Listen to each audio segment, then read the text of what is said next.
Olá a todos.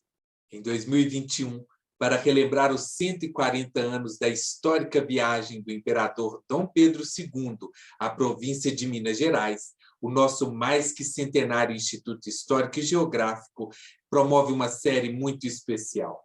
Com a coordenação geral da associada Regina Almeida, 12 programas revisitam algumas das localidades por onde a comitiva imperial passou, apresentando episódios históricos, detalhes da viagem, bens culturais locais e curiosidades. Nossa viagem chega agora à antiga Congonhas do Sabará, atual cidade de Nova Lima. E quem apresenta o episódio é um grande conhecedor da história local e regional, o Dr. Walter Gonçalves Taveira, que até recentemente foi nosso associado efetivo. Natural de Nova Lima, ele é formado em administração de empresas, com atuação em diversas e grandes empresas multinacionais. Mas, a par de toda a sua experiência profissional, além dos limites de sua terra natal, nosso palestrante não se distanciou das pesquisas que revelam um pouco sobre o passado local. Consórcio fundador e ex-presidente do Instituto Histórico e Geográfico do Alto do Rio das Velhas, sediado em Nova Lima, e consórcio do Instituto Histórico e Geográfico do Ciclo do Ouro, em Sabará, Dr. Walter domina como poucos a história local e nos leva agora a uma descrição detalhada com as informações técnicas observadas pelo imperador durante a visita à famosa mina do Morro Velho. Pesquisador dedicado, atualmente seus trabalhos se voltam à conclusão da coleção de livros sobre a história tricentenária do Alto Rio das Velhas. Vamos viajar no tempo e, com o nosso palestrante, revisitar os dias 3 a 5 de abril de 1881, quando a comitiva imperial chegava e permanecia por 2 dias na atual cidade de Nova Lima. Todos façam uma boa viagem. Fui convidado para fazer um comentário sobre a viagem de Dom Pedro II e da imperatriz, Dona Teresa Cristina, a Minas Gerais, com foco no território que compreendia a antiga Congonhas de Sabará, atual Nova Lima. Isso abrange Nova Lima e Riacima. A apresentação focaliza o diário de Dom Pedro, intercalando com os comentários do diário.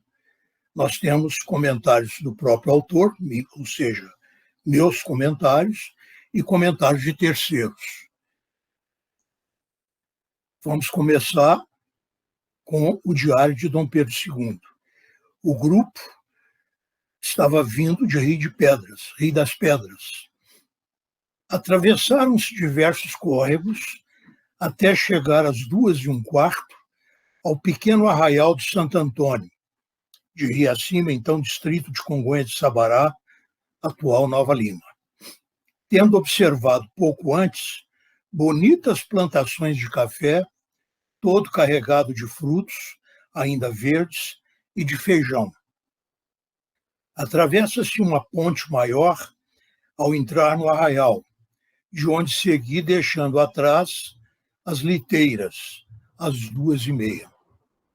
O caminho margeia o Rio das Velhas, que já faz vista aí e pode ser atravessado por canoas. O sítio de Dona Florisbela, ao lado oposto do rio, à margem direita, é muito bonito, com suas altas macaúbas. O coco dessa palmeira dá azeite, fazendo-se da polpa sabão e das folhas excelentes cordas. Este sítio parece uma ilha de verdura. Nota do autor.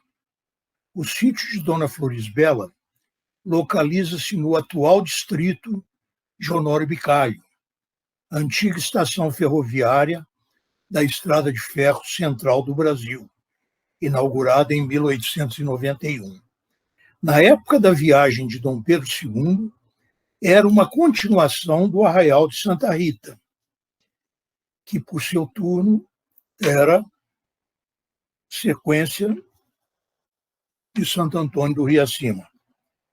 Voltamos para o diário de Dom Pedro II. Antes de Santo Antônio, vieram ao encontro 2 empregados de Morro Velho. Na longa ponte de Santa Rita, que atravessa o rio, estava o diretor de Morro Velho, Mr. Morrison Pearson, e muita gente. E, olhando distraído, diversas mulheres correram para mim e, espantando-se o cavalo, caí dele. Não foi nada. Montei no outro oferecido pelo diretor de Morro Velho e continuei a andar. Temos aí uma ilustração, um desenho feito por Agostini, da Revista Ilustrada. E essa ilustração foi a capa da Revista Ilustrada da época. O repórter Tinoco, do Jornal do Comércio, narrou o acidente. Depois que Sua Majestade se despediu do Sr. Morrison, chicoteou o cavalo e, instantes depois, quando subiu uma pequena elevação, olhou para trás como que para chamar alguém. Nessa ocasião, o cavalo em que ia montado espantou-se com os vestidos de umas mulheres que tinham ido postar-se em um barranco para verem passar os augustos viajantes. E Sua Majestade, o imperador, perdendo o equilíbrio por causa do brusco movimento do animal, caiu de costas no chão. O senhor conselheiro Lima Duarte, que já tinha se aproximado, saltou imediatamente do seu animal, mas um homem que estava ali perto levantou logo Sua Majestade.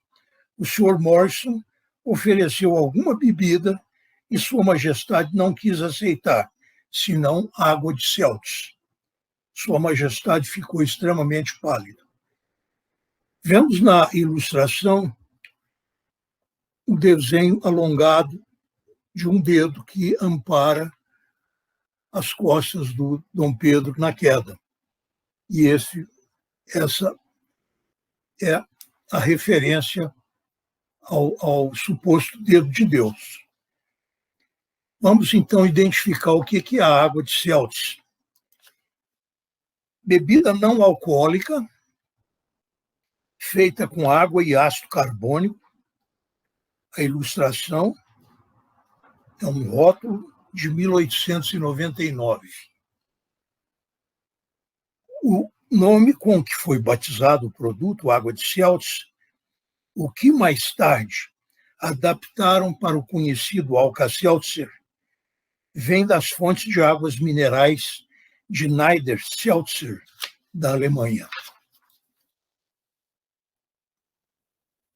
Tem sido chamado de soda, muito apreciada quando é bebida sozinha, ou também misturada em diversos coquetéis alcoólicos. Tem aspecto borbulhante, que provém basicamente de grande quantidade de gás carbônico existente em sua composição.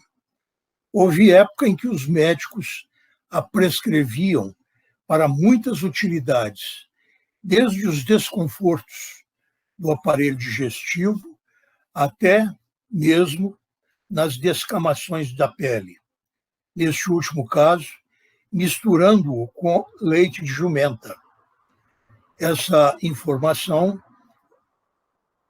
foi extraída da Enciclopédia Chambers, de 1753. Bastante idosa, né? Voltando para o Diário de Dom Pedro, a vista do alto, observação minha, do Montevidéu, é um nome que poderia ter sido talvez Montevidéu, mas ficou Montevidéu e até hoje é assim, de onde desce para o arraial, é muito bela. Muita gente reunida. Só de homens empregados da companhia a 6.000. Ainda apanhei as liteiras pouco adiante da ponte de Santa Rita. Vim conversando com o diretor de Morro Velho, passei pelo arraial de Congonhas de Sabará, atual Nova Lima, e cheguei à casa de residência do diretor, ainda com bastante luz. Tomei um bom banho morno, tendo visto da varanda o fogo de artifício. Jantei às 7h20 e pouco depois deitei-me. Amanhã é que hei de colher informações sobre a mina. O diretor já me deu algumas. Contratou iluminação pela eletricidade produzida na máquina Grain. Diz que o recurso está a extinguir-se.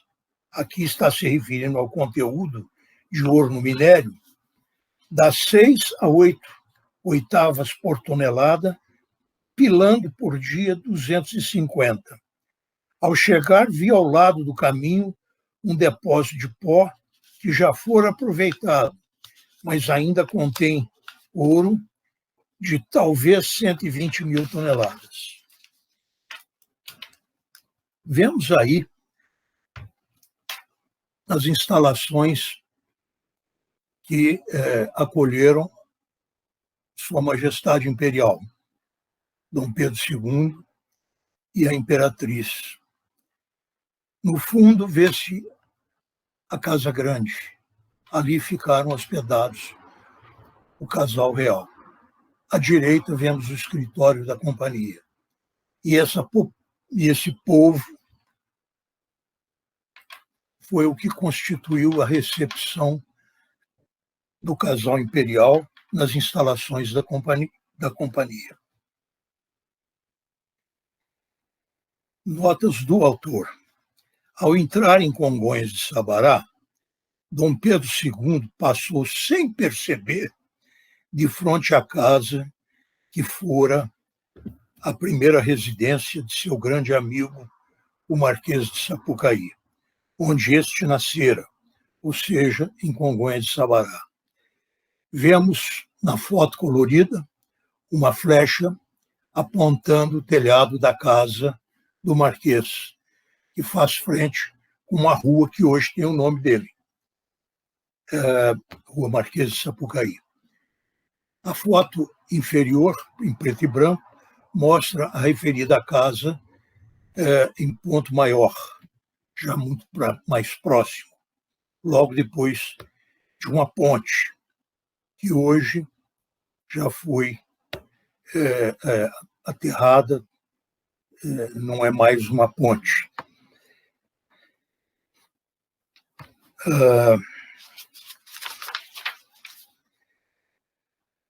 Vamos ver também uma placa que estava fixada na casa do Marquês.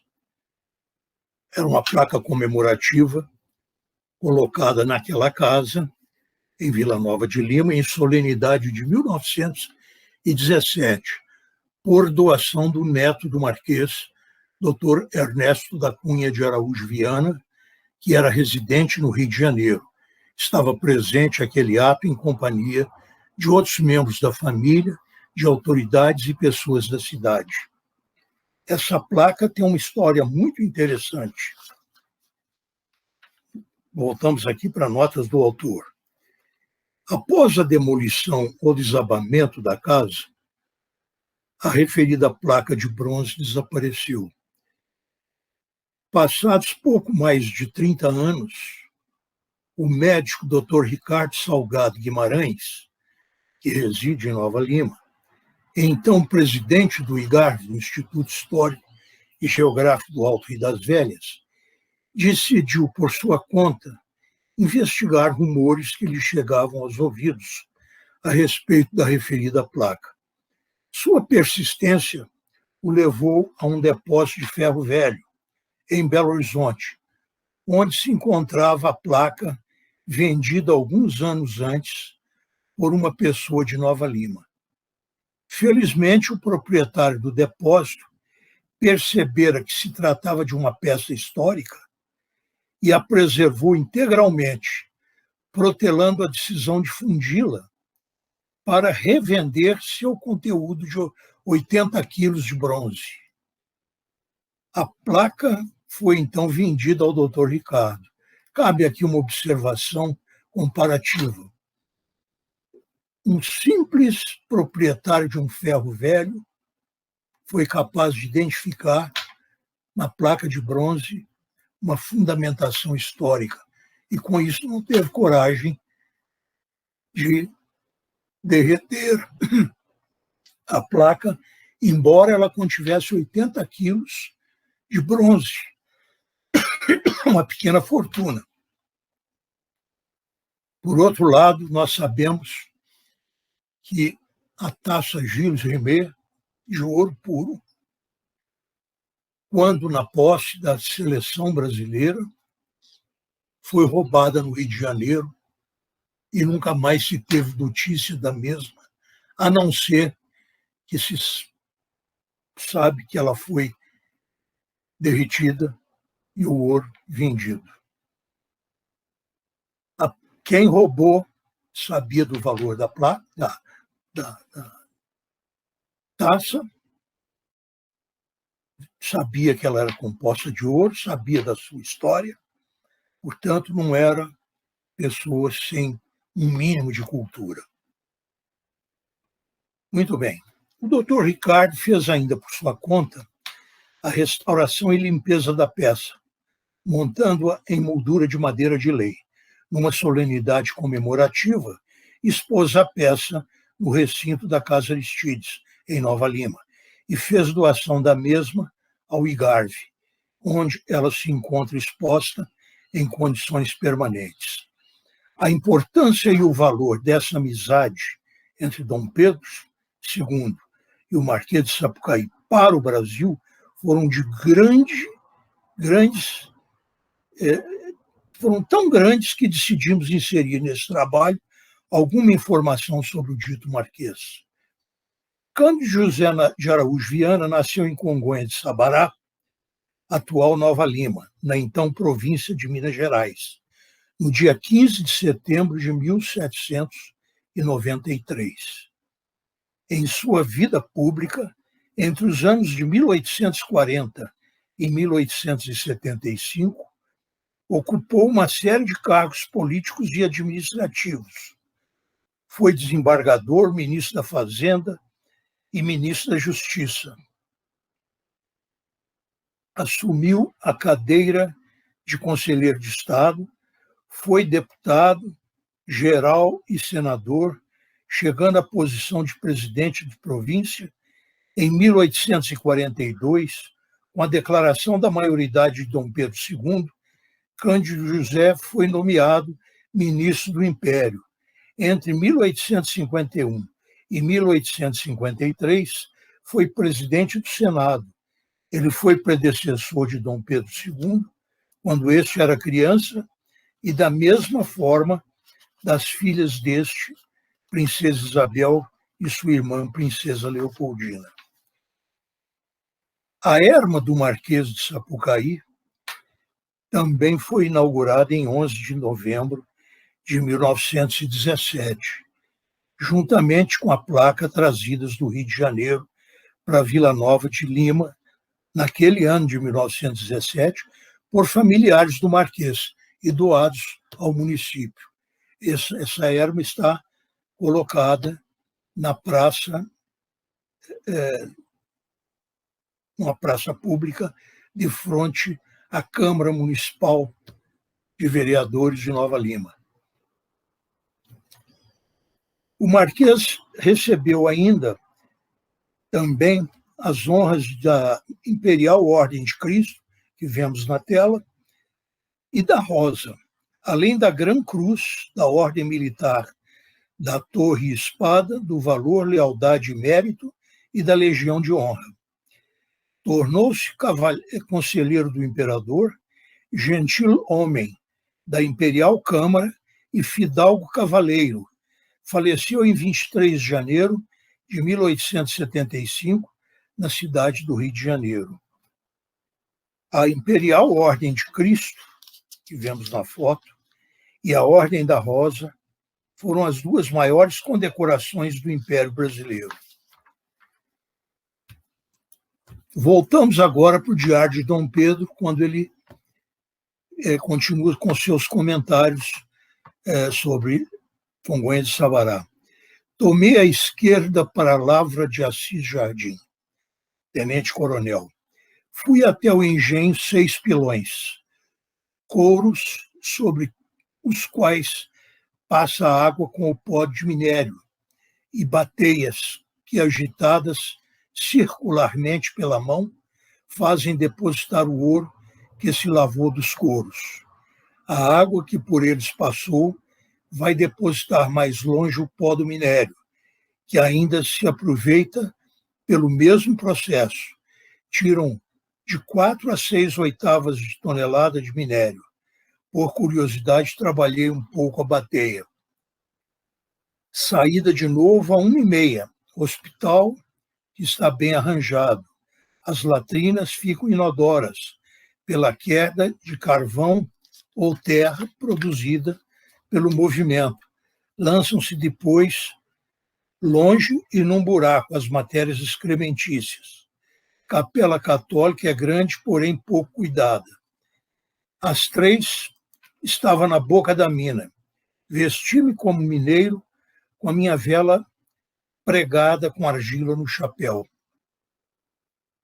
Um filho de jardim é o único que faz esse trabalho. A mina, segundo me diz Corsex, é a céu aberto, com 300 metros de extensão e 1,5 de largura. Na ilustração vemos também o elevador que levava o pessoal da superfície à mina. Esse elevador, desde aquela época até os dias de hoje, é chamado pelos operários de gaiola.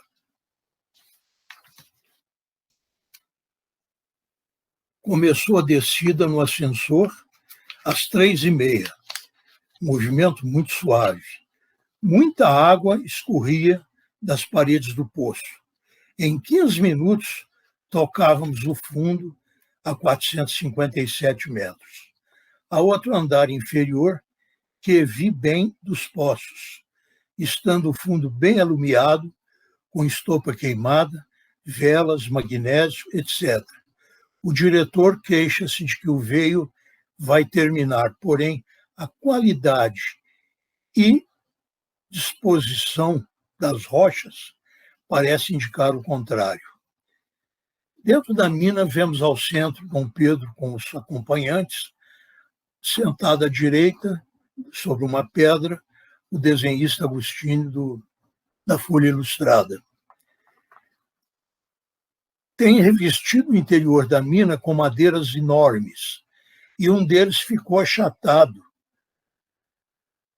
em pouco tempo, como um chapéu de pasta. Muita madeira era proveniente da fazenda da Jaguara. Isso é nota minha. Situada à beira do Rio das Velhas, depois de Santa Luzia, rio abaixo. Voltando para o diário. De algum tempo começaram a não escavar tudo, conservando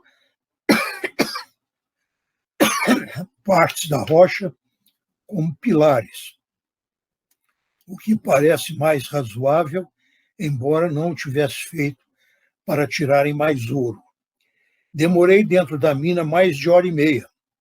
Arrebentaram minas que pareciam ruídos de terremoto e agitavam o ar dentro de espessas paredes de pedra. A subida fez-me igualmente bem. Antes das 6, já tomara eu banho morno. O diretor disse-me que os empregados e operários contribuem com R$1.000 por mês para acudir aos que não podem trabalhar.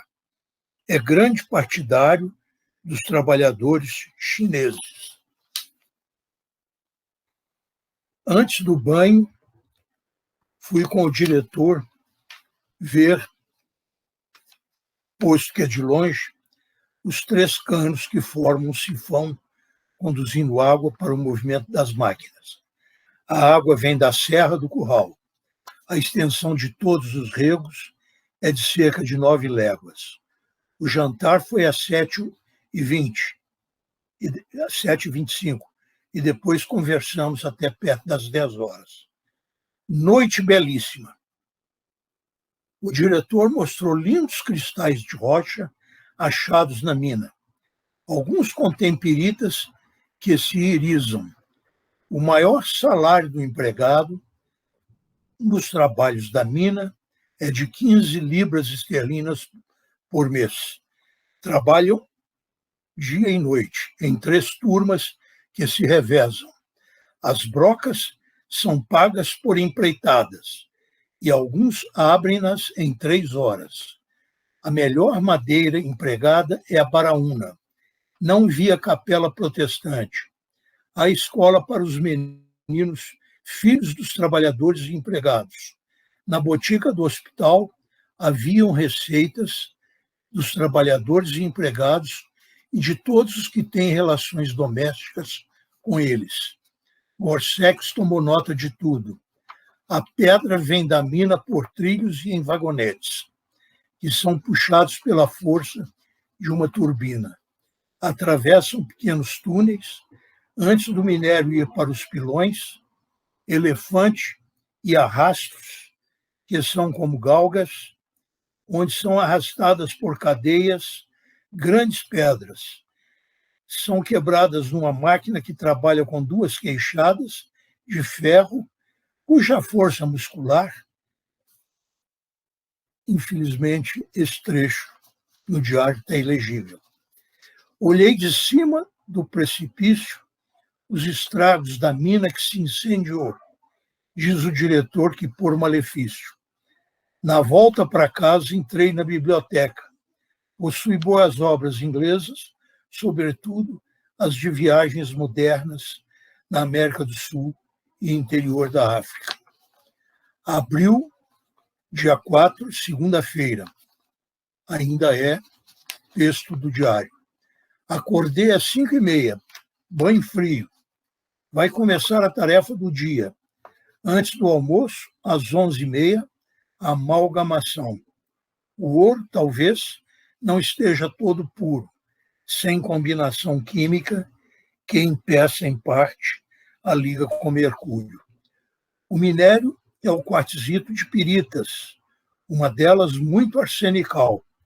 Por isso, segundo alegaram, deixaram de prosseguir num ensaio de ostulação.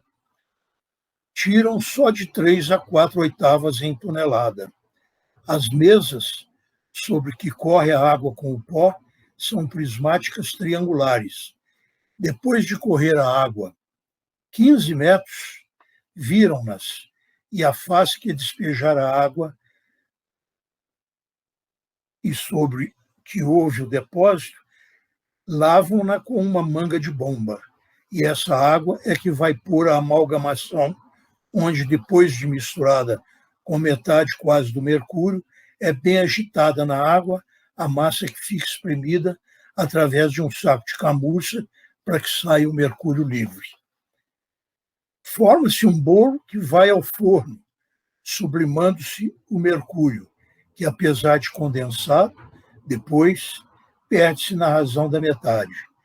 Pilões, sempre tantos. Sistema ordinário e 2 mãos chamadas de elefante, que fazem um trabalho de 25 pilões. Mesas de percussão, em que a água com o pó se divide em 3 porções, de diferente concentração. A água que escorre das mesas cai sobre uma espécie de bateia grande, emborcada, e sobre cuja parede fica pó com pouca água. O que não se aproveita vai para o que chamam praia. Como já disse, retificando, já há aí 150 mil toneladas, onde o ouro acha-se quase na mesma proporção, porque há diversos motivos para que as águas de resíduo cheguem à praia com a mesma ou quase a mesma condensação do princípio. Nota da província de Minas. Ouro Preto, 10 e 17 de abril, de 1881. Ao se levantar na madrugada do dia 5, Dom Pedro se banhou e serviu-se de uma leve refeição, partindo de Morro Velho às 6 horas da manhã. Antes de partir, deixou 500 mil réis para os operários e 300 mil réis para os pobres da freguesia. A comissão deixou então Morro Velho. Nota do autor. Apesar da independência do Brasil em 1822, somente em 1824, Dom Pedro I logrou êxito em outorgar a primeira Carta Magna, cujo teor incluiu a permissão para o investimento de capital estrangeiro na mineração. Nos anos que se seguiram, ocorreram vários investimentos europeus no setor, a grande maioria de capital inglês. A companhia visitada por Dom Pedro II em Congonhas de Sabará fora fundada em 1828 e sediada em Londres, com o objetivo de explorar ouro em São João del Rei, Minas Gerais. Daí o razão social de St. John del Rey Mining Company Limited. Em 1830, iniciou a operação em mina arrendada em São João del Rei. Em 1832, a empresa fechou aquela mina por razões econômicas, mas continuou a procurar novas oportunidades. Em 1834, comprou as minas em Morro Velho, que na época pertenciam a um grupo de empreendedores ingleses egressos da mina do Congo Soco. E em 1835, iniciou as operações de lavra em Congonhas de Sabará, atual Nova Lima. Com sede em Londres, este era também o domicílio da diretoria da empresa. O administrador das operações em Congonhas de Sabará, Vila Nova de Lima, ou Nova Lima, era um superintendente, e sempre foi um superintendente, não um diretor, como Dom Pedro II citou em seu diário.